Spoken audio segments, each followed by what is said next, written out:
Silakan. Baik. Terima kasih sebelumnya, Mbak. Assalamualaikum warahmatullahi wabarakatuh. Kepada Ibu Wakil Bupati, selamat datang. Kepada teman-teman semua, salam sejahtera, sehat untuk kita semua. Di sini saya memperkenalkan diri dengan nama panggilan saja yang mudah diingat ya. Nama saya Aini. Saya diminta sama Mas Komo untuk ini memberikan materi tentang pengelolaan cantelan dari usaha frozen food, yang intinya bahwa cantelan itu dibiayai dengan usaha frozen food itu. Jadi si cantelan ini tidak mengandalkan bantuan donatur, lebih mengandalkan kepada usaha penjualan nugget dan lain-lain. Sebelum saya cerita, saya akan memperkenalkan cantelan di tempat saya.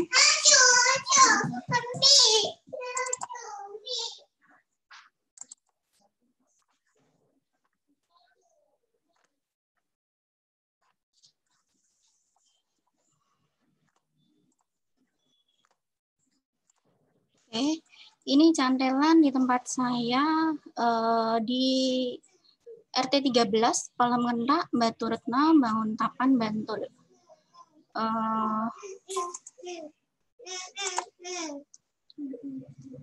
Latar belakang dari cantelan ini,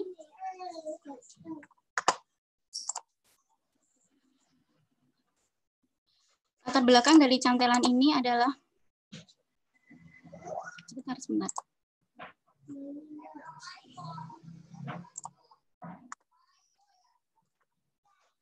Kelihatan nggak ya, PowerPoint saya? Halo? Kelihatan, Mbak. Ya. Kelihatan, Mbak. Oke. Antaranya gimana ya? Sudah kelihatan, Mbak. Tapi ini antaranya gimana ya? Gaptek nih saya. Jadi pertamanya bahwa saya itu sebenarnya pengen gabung untuk cantelan itu sudah lama, sudah dari kira-kira April sebelum puasa ya, saya tuh pengen gabung. Cuma di situ saya nggak kepikiran bahwa akan ada dana stimulus dari Kagama. Saya pikir bahwa saya semua pendanaan itu dari saya pribadi gitu. Nah saat itu saya mengurangkan diri karena memang istilahnya omset penjualan saya itu baru menurun gitu kan. Terus lama-kelamaan kok saya lihat kayaknya makin dibutuhkan ini, kalau misalnya ada cantelan di sini akan sangat membantu gitu. Terus saya beranikan diri ngomong sama Mbak Ikan, Mbak saya mau join. Oh iya nanti dapat ini buat dana stimulus sekian. Nah saat itu saya mikir bahwa dari niat awal saya itu sebenarnya untuk cantelan itu memang saya pengen usaha sendiri ya. Bukan karena apa, karena emang saya mengakui bahwa lingkup pertemanan saya hanya selebar daun kelor. Jadi kalau saya hanya mengandalkan donatur, intinya nanti bisa cuma tahan berapa hari sudah selesai gitu kan. Nah akhirnya dari uang 500 itu, atau nanti aja ceritanya ya sebentar. Selanjutnya prinsip dan tujuan. Prinsip dan tujuan sebenarnya mungkin sama ya dengan teman-teman yang lain. Intinya adalah kegiatan gotong royong kita sebagai pelaku cantelan maupun masyarakat setempat. Terus tujuan kegiatan yang pertama ya memberikan bahan makanan segar ataupun matang dengan lauk sehat dan bervariasi. Terus yang kedua memberikan kepada warga terdampak kebutuhan pokok seperti alat kebersihan kayak misalnya sabun, pasta gigi, sabun cuci, terus sikat gigi yang simpel-simpel saja seperti itu. Terus yang ketiga, kegiatan saya di sini saya pengen cantelan itu mandiri, seperti yang saya ungkapkan di depan tadi bahwa cantelan di tempat saya tidak bergantung pada dana donatur. Jadi dia bisa membiayai untuk pengadaan cantelan setiap hari. Selanjutnya, kalau aktivitas harian kami sama bahwa kami menyampaikan bungkusan itu setiap hari. Untuk aktivitas produksi frozen food yang kami khususkan untuk program cantelan itu, awalnya kita itu plot untuk 3 hari dalam 5 hari kerja. Tapi alhamdulillah seiring berjalannya waktu, kami bisa lebih cepat. Jadi 2 hari itu bisa 4 resep. 4 resep itu kurang lebih 8 kilo daging ayam. Terus sasaran penjualan frozen food itu sendiri adalah teman-teman penggerak cantelan yang mereka terserah sih mau dipakai sendiri ataupun mau ditaruh di cantelan. Cuma memang saya ada beda harga juga, bahwa kalau untuk cantelan akan lebih murah, kalau untuk dipakai sendiri lebih mahal. Nah, selain itu sasaran kita adalah masyarakat umum penikmat frozen food itu sendiri. Selanjutnya, di dusun kami sebenarnya ada 2 titik. 1 titik dikelola secara pribadi oleh warga setempat. Macam cantelannya beragam, tapi lebih ke apa ya, satuan bahan makanan saja, tidak lengkap misalnya dari lauk dan sayuran gitu, enggak. Terus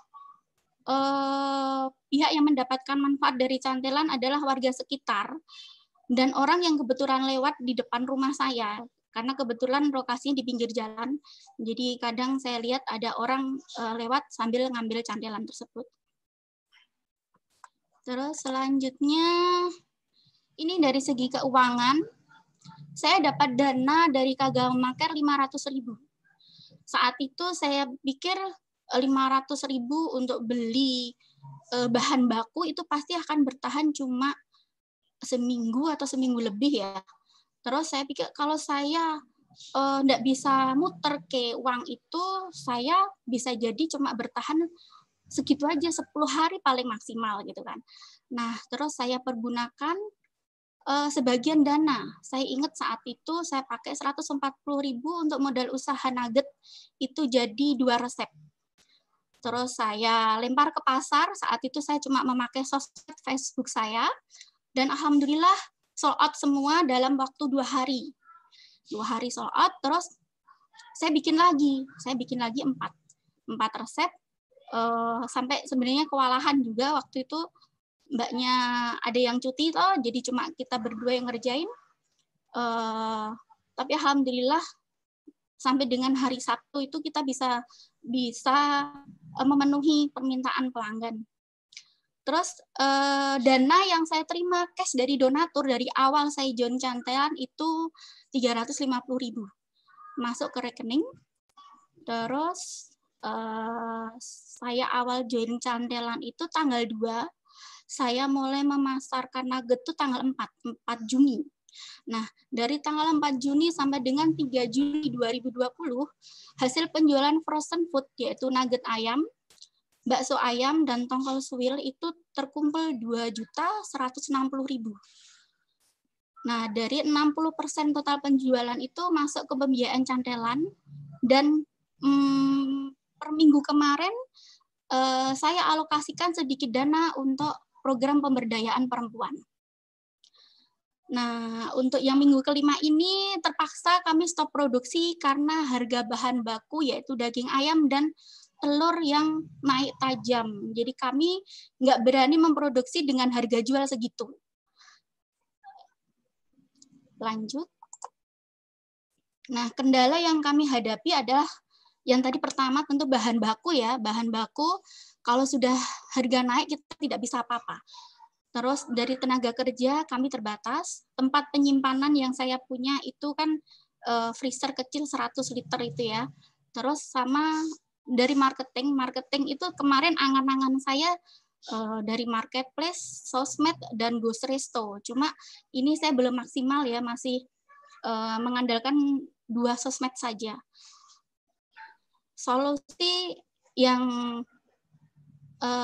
saya pikirkan untuk kendala di atas yaitu mencari alternatif bahan baku dan diversifikasi produk. Jadi tidak melulu tentang daging ayam dan telur, tapi ada sumber protein lain yang harus saya trial, saya uji coba makanan tersebut biar bisa masuk harga pasar dengan kualitas yang bagus. Yang kedua tentang tenaga kerja. Tenaga kerja ini termasuk susah juga untuk mencari orang yang benar-benar mau kerja. Nah, ini butuh pelatihan dan jelas butuh waktu juga untuk melatihnya. Terus yang ketiga adalah penambahan unit penyimpanan. Penambahan unit penyimpanan itu mungkin bisa nanti dicicil suatu hari ya. Terus yang terakhir adalah memaksimalkan online marketing. Saya berencana bahwa di akhir bulan ini setelah semua produk saya siapkan, saya mau mengaktifkan lagi Ghost Resto saya di GoFood. Di situ akan saya tambahkan jualan untuk cantelan itu sendiri.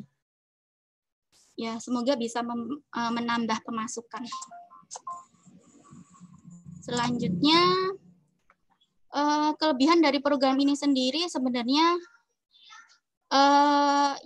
tidak bergantung pada pendanaan dari donatur ya, tapi lebih banyak mikirnya karena misalnya target 1 minggu saya harus dapat sekian juta gitu, kalau di tengah-tengah minggu saya belum dapat juga saya mikir-mikir gimana nih caranya ya.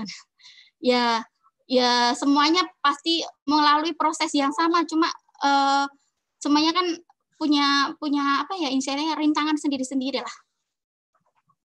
Terus di sini saya memang menekankan bahwa produk yang saya jual di cantelan itu sama dengan produk dari dapur saya. Jadi komponennya, bahannya tuh sama, hanya campurannya berbeda karena saya buat harganya harus mendekat harga pasaran, bukan harga makanan homemade yang lebih tinggi dari harga pasaran. Selanjutnya pengembangan cantelan. Saya punya cita-cita ya, maaf kalau misalnya terlalu lebay, terlalu berlebihan.